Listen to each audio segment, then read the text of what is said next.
ꯃꯌꯥꯝꯕꯨ ꯇꯔꯥꯝꯅ ꯑꯣꯛꯆꯔꯤ ꯉꯁꯤꯒꯤ ꯑꯩꯒꯤ ꯃꯊꯦꯜꯁꯦ ꯍꯋꯥꯏꯆꯥꯔ ꯆꯒꯦꯝ ꯑꯃ ꯄꯣꯝꯖꯔꯒꯦ ꯑꯗꯨꯒ ꯄꯤꯔꯨꯛ ꯁꯤꯡꯖꯨ ꯑꯃꯒ ꯇꯧꯖꯒꯦ ꯆꯝꯐꯨꯠ ꯑꯃꯒ ꯐꯨꯠꯆꯒꯦ ꯑꯗꯨꯒ ꯈꯥꯃꯦꯟ ꯈꯤꯇꯪ ꯑꯃꯒ ꯇꯧꯖꯒꯦ ꯑꯍꯥꯟꯕꯗ ꯑꯩ ꯆꯒꯦꯝ ꯍꯥꯟꯅ ꯄꯣꯝꯖꯒꯦ ꯆꯒꯦꯝꯒꯤ ꯆꯪꯒꯗꯕ ꯃꯆꯜꯁꯤꯡꯁꯦ ꯑꯩꯅ ꯂꯣꯏ ꯁꯦꯝꯗꯣꯛꯑꯒ ꯁꯥꯏꯗꯇ ꯊꯝꯖꯔꯦ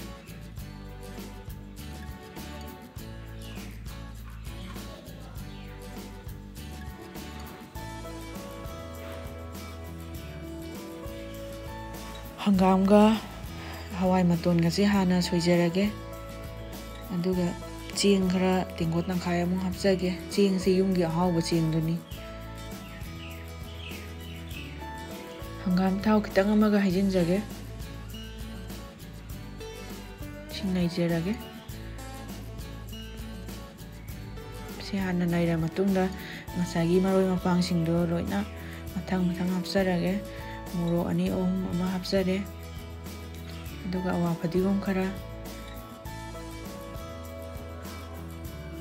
ꯇꯤꯜꯍꯧ ꯃꯅꯥ ꯈꯔ ꯍꯥꯞꯆꯔꯦ ꯆꯅꯝ ꯑꯁꯨꯕ ꯁꯤꯡ ꯑꯁꯨꯕ ꯇꯤꯜꯍꯧ ꯃꯔꯨ 1-2 ꯍꯥꯞꯆꯔꯦ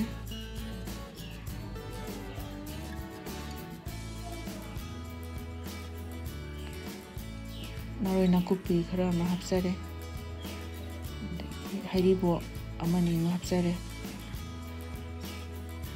ꯉꯥꯃꯨ ꯑꯌꯥꯏꯕ 1-2ꯒ ꯑꯩꯅ ꯁꯦꯠꯂꯒ ꯍꯥꯞꯆꯔꯦ ꯉꯥꯁꯦ ꯍꯥꯞꯇ꯭ꯔꯁꯨ ꯌꯥꯏꯀꯣ ꯃꯦꯔꯥꯃꯤꯁ ꯑꯣꯏꯅ ꯑꯗꯨꯝ ꯇꯧꯕ ꯌꯥꯏ ꯍꯋꯥꯏꯆꯥꯔ ꯍꯥꯞꯄ ꯀꯥꯟꯗ ꯉꯥꯔꯤ ꯃꯆꯥ ꯑꯃꯒ ꯍꯥꯞꯆꯒꯦ ꯃꯃꯤꯡꯒꯤ ꯑꯩꯅ ꯁꯥꯏꯗꯇ ꯄ꯭ꯔꯦꯁꯔ ꯀꯨꯀꯔꯗ ꯏꯁꯤꯡ ꯈꯔ ꯊꯥꯡꯒꯠꯆꯔꯦ ꯏꯁꯤꯡꯁꯦ ꯁꯥꯔꯛꯑꯦ ꯉꯁꯥꯏꯒꯤ ꯁꯣꯏꯔꯒ ꯊꯝꯕ ꯃꯔꯣꯏ ꯃꯄꯥꯡꯁꯤꯡꯗꯣ ꯍꯥꯞꯆꯔꯒꯦ ꯃꯆꯜꯗꯣ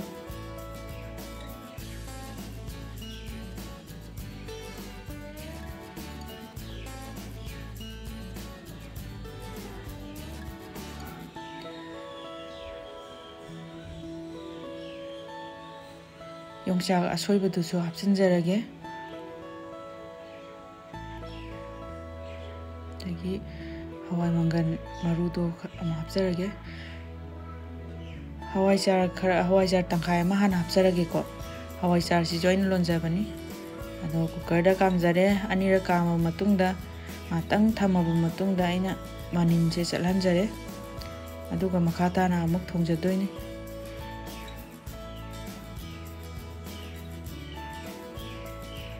ꯃꯈꯥ ꯇꯥꯅ ꯑꯃꯨꯛ ꯊꯣꯡꯉꯦ ꯑꯣꯠꯂꯦ ꯆꯒꯦꯝꯁꯦ ꯈꯔ ꯌꯥꯝ ꯑꯣꯠꯂꯣ ꯍꯥꯏ ꯊꯥꯏꯅꯒꯤ ꯑꯍꯟꯁꯤꯡꯗꯤ ꯃꯆꯩ ꯄꯥꯟꯕ ꯈꯥꯕꯩ ꯑꯃ ꯁꯤꯖꯤꯟꯅꯔꯝꯃꯦ ꯑꯩꯅ ꯍꯥꯏꯐꯦꯠ ꯎꯍꯧꯕ ꯋꯥꯅꯤ ꯑꯗꯨꯗꯣ ꯍꯩꯕꯤ ꯃꯅꯥꯅ ꯍꯩꯕꯤꯒꯤ ꯇꯤꯡꯈꯪ ꯄꯥꯟꯕꯗꯣ ꯑꯗꯨꯅ ꯁꯦꯝꯕꯅꯤ ꯍꯥꯏ ꯊꯨꯝ ꯍꯥꯞꯆꯔꯦ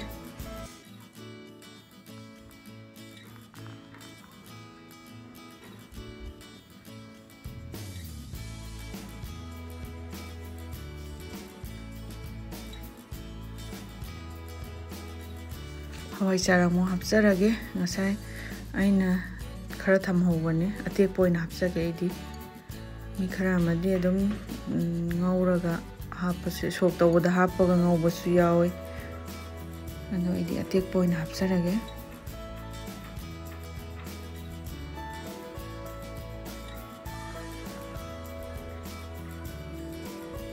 ꯅꯥꯀꯟꯗ ꯁꯣꯛ ꯈꯤꯇꯪ ꯇꯧꯖꯔꯒꯦ ꯊꯥꯎ ꯊꯥꯡꯒꯠꯆꯔꯦ ꯇꯦꯖꯄꯇꯥ ꯃꯅꯥ 1-2 ꯍꯥꯞꯆꯔꯦ ꯖꯤꯔꯥ ꯈꯤꯇꯪ ꯑꯃꯒ ꯑꯗꯨꯒ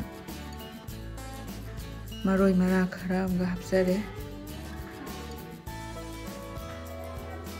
ꯅꯥꯀꯨꯞꯄꯤ ꯈꯤꯇꯪ ꯑꯃꯒ ꯍꯥꯞꯆꯒꯦ ꯀꯔꯤꯒꯨꯝꯕ ꯅꯥꯀꯨꯞꯄꯤ ꯂꯩꯇ꯭ꯔꯒꯁꯨ ꯑꯗꯨꯝ ꯇꯤꯜꯍꯧ ꯆꯅꯝꯅ ꯉꯧꯔꯒ ꯃꯃꯤꯡꯒꯤ ꯑꯣꯏꯅ ꯍꯥꯞꯄ ꯌꯥꯏꯀꯣ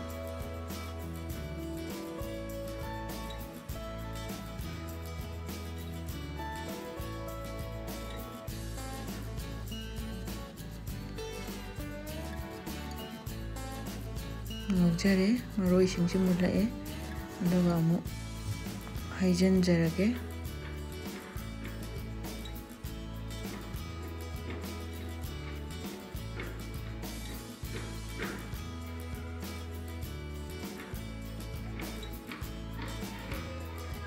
ngayhak otlaba matungda loisanjarage.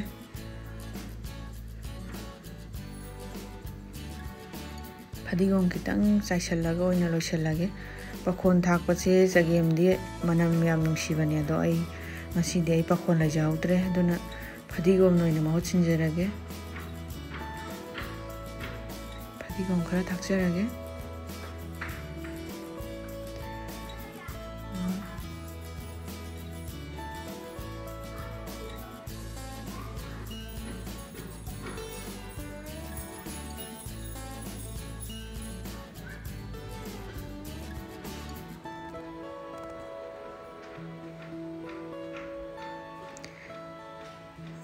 mathangda ai champut kitang amaga putsage.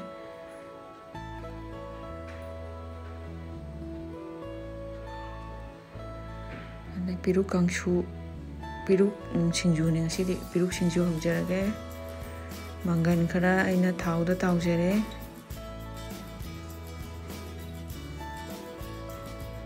Mangan se am kape aduna aina makhum amu khumjabane.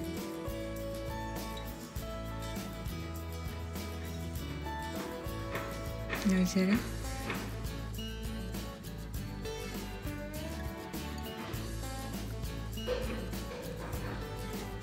Mangan se khonda haifet haifet nam khaijage yam toina di nataba mamingi haitare. Aduga thokjarage. Piruk soiraga thamjare. Aduga yongchaksu soiraga thamjare. Ngari laujare. Morokti aina ngasai ngauraga thamjagare.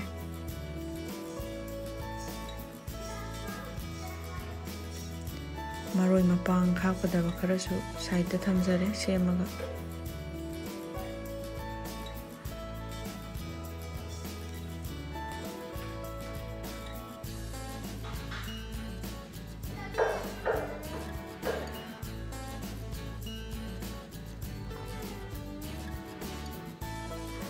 Ngariga morokka thumga se naiba haujarage.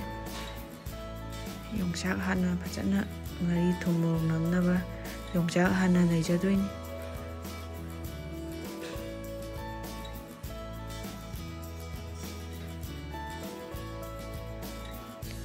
Peruk mo hapchinjare mangan sina kona amuk kabok naijage.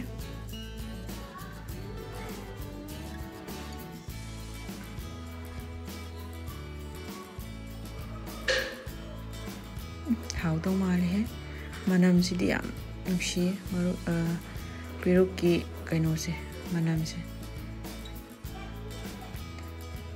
mayam somda try tawbiu piruk singju se yam haubane piruk ahing bagi taste ama thokanda tilhau mana khara chaisinjare tilhau maru khara phakpai khara fadigom khara chaisile tuningo kharaga chaisinjarage. Singjusu loire hauji manamsu nungsire yam. Khamen khara taujare aina khamen ji tin charamdana machet lokthokjakhre. Thum kharaga machu kharaga masal kitanga tolaga taujabane.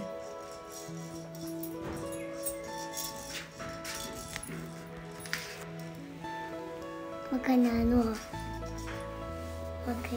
Makaino. Isinate. Jakthungi. Makijapa. Singju hape. Andagi sagem pomba hapsare. Masing rudia. Sampura maga hapsare. Uma chicken adale. Khamen amaga khamen tawba amaga hapkhre. Hoji loijare.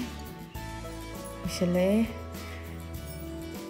manamdi yam nungsire mayam ado piruk singju se chadriba kanggu amta try tawbiu yam haubane.